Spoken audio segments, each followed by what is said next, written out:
Hello class, today we're going to be learning about projectile motion. And what projectile motion is the description of an object in space. It describes where the object is and how it is traveling to that place.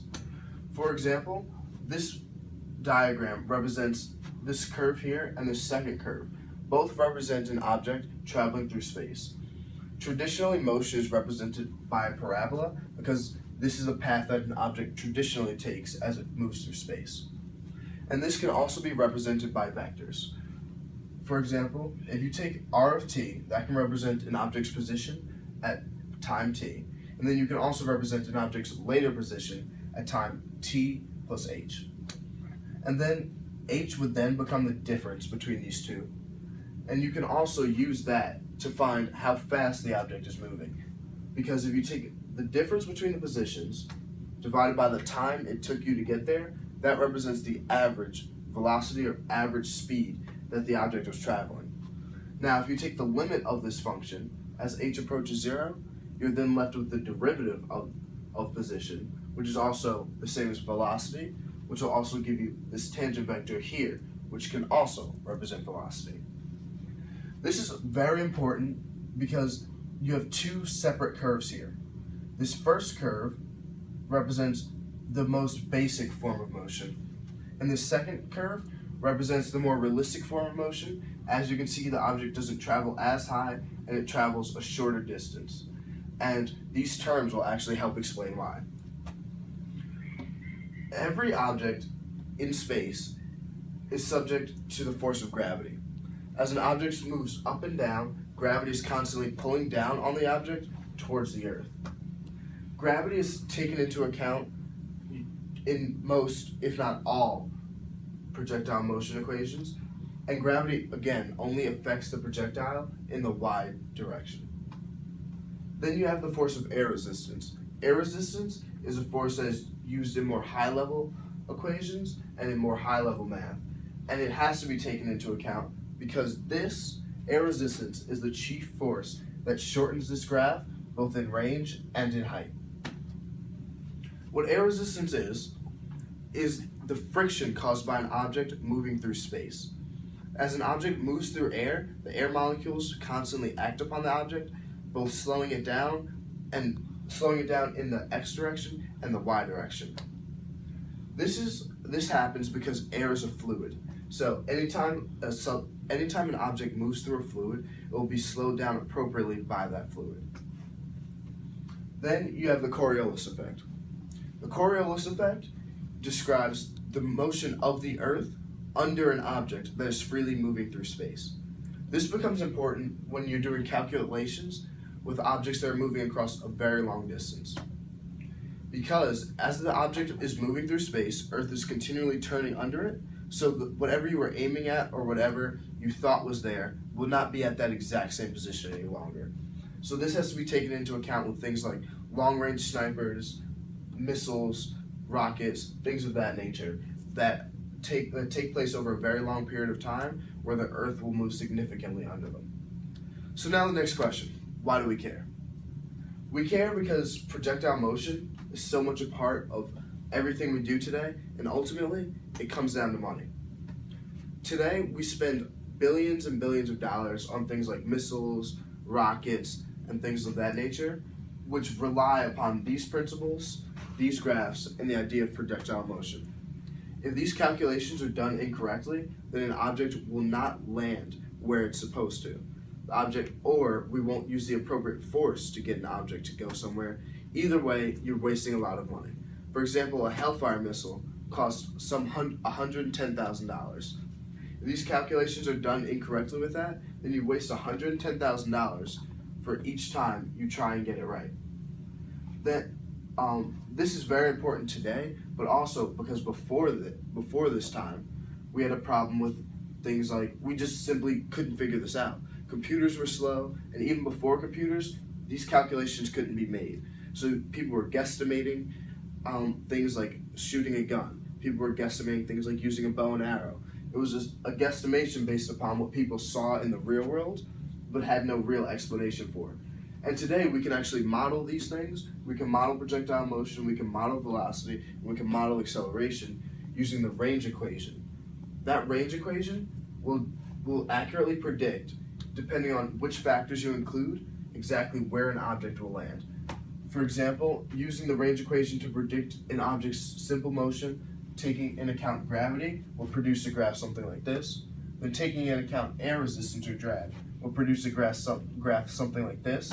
And then if you were to take into account the Coriolis effect, you would actually have to add another dimension to this graph, because the Coriolis effect represents the motion of the Earth under it. So you have a change in depth of the actual object relative to this graph. Thank you. As Deven said, the range equation is very important for us to determine where an object is going to land from a starting position. So we're going to derive the range equation. Recall from Newton's second law, force is mass by acceleration. The acceleration that acts on a body as it moves in space is gravity, and then gravity acts downwards. And in the y direction, acceleration is minus g by unit vector j. The velocity is the integral of acceleration with respect to time, and we get minus gtj plus some constant k, right?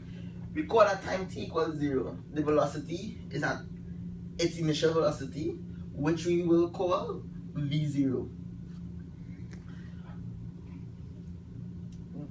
Therefore vt is equal to v0 minus gtj.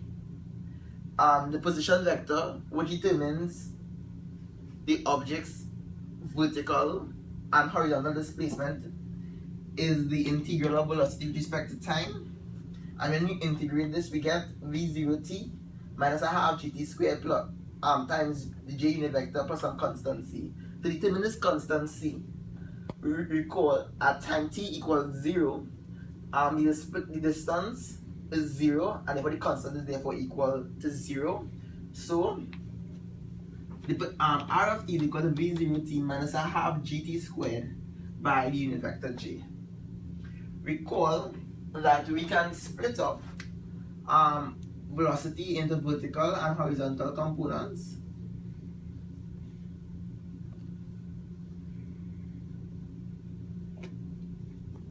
So therefore, v0 is equal to v0 cos alpha in the I direction and v0 sin alpha in the j direction. Therefore, we get that the distance equation is equal to v0 cos alpha t in the I direction and v0 sin alpha t minus a half gt squared in the j direction.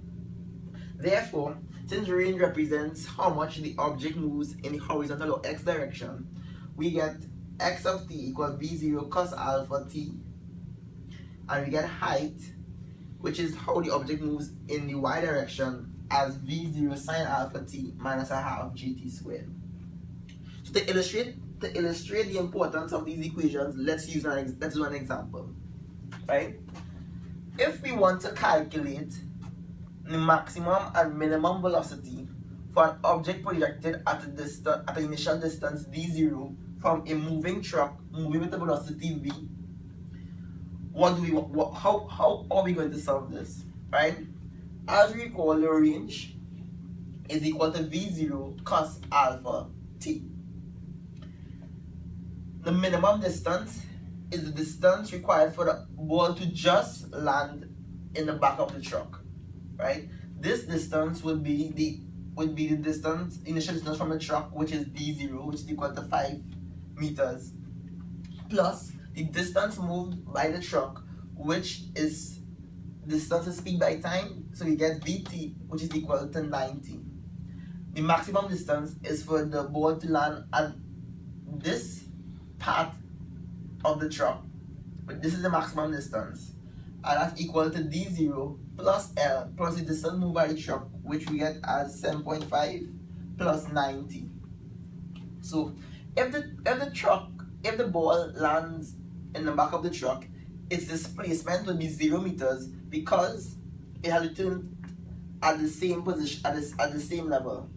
There is no change in y, right? So therefore, change in y is equal to 0, and therefore we can solve for t from this equation and then substitute it back into the x into this equation and this equation, and we get that the Vmin is equal to 15.8 and the Vmax is equal to 17.0. As this example illustrates, the range and height equations are very important to determine where an object is going to land, how much we need to with what velocity we need to project a ball for the ball to land exactly where we want. So I thank you. In summary, projectiles are objects traveling through space that are, in most simple problems, affected only by gravity. But in real-life situations, such as rockets or missiles, they're going to be affected by air resistance. And they use vectors to calculate where they're going to land, but because the tangent vector to this trajectory tells its velocity, and the tangent vector to that tells its acceleration. And it can be used to determine where objects will land with the range equation, as we did in the previous problem. And this is important to accurately launch rockets and missiles, because you don't want to fire a missile and not know exactly where it's going to land, and that can save you money. Thanks for watching our presentation.